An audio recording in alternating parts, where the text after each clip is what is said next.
Hello. नमस्ते। कैसे आप सब। आज की हमारी कहानी है प्यारा झूठ। शुरू करने से पहले please do subscribe my channel. चलिए दोस्तों, कहानी शुरू करते हैं। रसोई में सुबह की हलचल थी। तभी सविता अचानक मुस्कुराती हुई अंदर आई। मानसी, देख तो ये साड़ी कैसी लग रही है। सविता ने अपने कंधे से साड़ी का पल्लू थोड़ा फैलाते हुए अपनी देवरानी मानसी से पूछा। मानसी ने ऊपर से नीचे तक साड़ी को देखा। हल्के गुलाबी रंग पर सुनहरी बॉर्डर। साड़ी सच में बहुत सुंदर थी।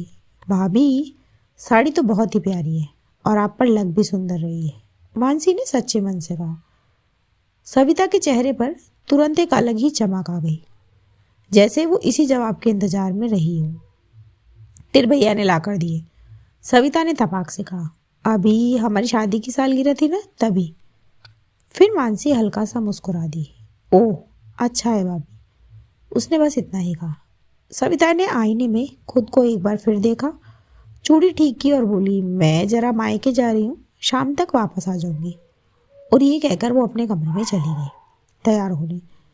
जैसे ही सविता रसोई से बाहर निकली, किचन का माहौल बदल गया। आरती, सविता की छोटी देवरानी, जो अब तक चुपचाप सब सुन रही थी, मानसी के पास आकर धीरे से बोली, भाभी, बड़ी भाभी झूठ बोल रही है। मानसी ने सब्जी काटते हुए नजरें उठाई और पूछा, कौन सा झूठ आरती। आरती का चेहरा थोड़े गुस्से से भर गया। फिर वो बोली, भैया ने उनको कोई साड़ी नहीं दिलाई। ये साड़ी तो वो अपने मायके से लाई है। मैंने खुद अभी सुना। थोड़ी देर पहले वो अपनी मम्मी से फ़ोन पर कह रही थी, मम्मी, आपने जो साड़ी दी थी वही पहन रही हूँ। और अब आपसे कह रही है कि भैया ने दिलाई है, जबकि बड़े भैया तो इन्हें कुछ दिलाते भी नहीं है। अब मानसी ने चाकू रख दिया और शांति से बोली, आरती, तुझे क्या लगता है मुझे ये सब नहीं पता। आरती चौंक गई, फिर बोली, तो फिर आप कुछ कहती क्यों नहीं हो भाभी। आप जानती है ना वो ये सब मुझे क्यों नहीं कहती। क्योंकि मैं तो उनका झूठ तुरंत सबके सामने खोल दूँ। ये बात सविता दीदी जानती है, इसीलिए वो आपको ही बताती है कि तेरे भैया ने ये दिलाया वो दिलाया। फिर मानसी ने गहरी सांस ली, थोड़ी देर चुप रही, फिर बहुत नरमी से बोली, जानती हूँ आरती, सब जानती हूँ, पर उनका ये झूठ किसी और को नुकसान नहीं पहुँचाता। फिर आरती ने हैरानी से पूछा, पर भाभी, झूठ तो झूठ होता है ना।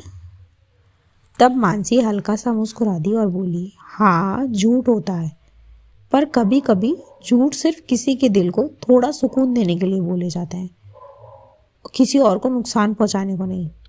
आरती को समझ नहीं पाई और बोली, मतलब। तब मानसी ने धीरे धीरे कहना शुरू किया, देख आरती, सविता दीदी की शादी को कितने साल हो गए हैं। बड़े भैया मेहनती हैं, जिम्मेदार हैं, पर भावनाएं जताना उन्हें नहीं आता। न कभी सरप्राइज, न गिफ्ट, न तारीख याद रखना, न तुम कैसी लग रही हो कहना। आरती चुप हो गई और दूसरी तरफ मानसी आगे बोली, हमारे पति, तेरे छोटे भैया, वो छोटी छोटी बातों में खुशी ढूंढ लेते हैं। कभी अचानक आइसक्रीम ले आते हैं, कभी जन्मदिन पर केक, कभी सालगिरह पर कहीं घुमा ही लाते हैं। मानसी की आवाज़ में कृतज्ञता थी, लेकिन कोई दिखावा नहीं। दीदी ये सब देखती है, मानसी ने आगे कहा, तब उनका भी मन करता होगा कि काश उनके पति भी उनके लिए उनको ऐसे ही स्पेशल फील करवाते। आरती की आंखों की तीखी चमक अब धीमी पड़ने लगी। तो वो क्या करती है, मानसी बोली, अपने मायके से आई चीज़ों को भैया के नाम से जोड़ देती है, ताकि हमारे सामने, समाज के सामने और शायद खुद अपने सामने भी उनके रिश्ते की इज्जत बनी रहे। फिर आरती ने धीरे से पूछा, पर इससे उन्हें क्या मिल जाता है। मानसी की आंखों में एक अजीब सी करुणा उतर आई। फिर वो बोली, थोड़ी सी खुशी, थोड़ी सी तसल्ली, और ये एहसास कि वो भी किसी के लिए खास है। रसोई में कुछ पल के लिए सन्नाटा छा गया। हर पत्नी चाहती है आरती, मानसी ने आगे कहा, कि उसका पति उसे प्यार से देखे, उसे चुने, उसके लिए कुछ करे। जब वो सब नहीं मिलता तो दिल किसी न किसी तरह खुद को समझा ही लेता है। आरती की भी आंखें भर आई। तो आप उनके झूठ में उनका साथ देती है।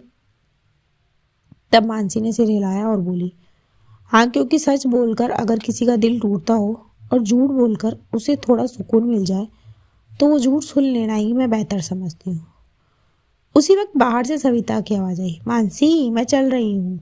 मानसी ने मुस्कुरा कर कहा, जी भाभी आराम से जाइए। सविता चली गई और आरती पहली बार समझ पाई कि कुछ रिश्तों में सच से ज़्यादा ज़रूरी संवेदनशीलता होती है। इसी के साथ कहानी यहीं ख़त्म होती है। धन्यवाद दोस्तों पूरी कहानी सुनने के लिए। अगर कहानी अच्छी लगी हो तो लाइक, कमेंट और शेयर करना ना भूलें।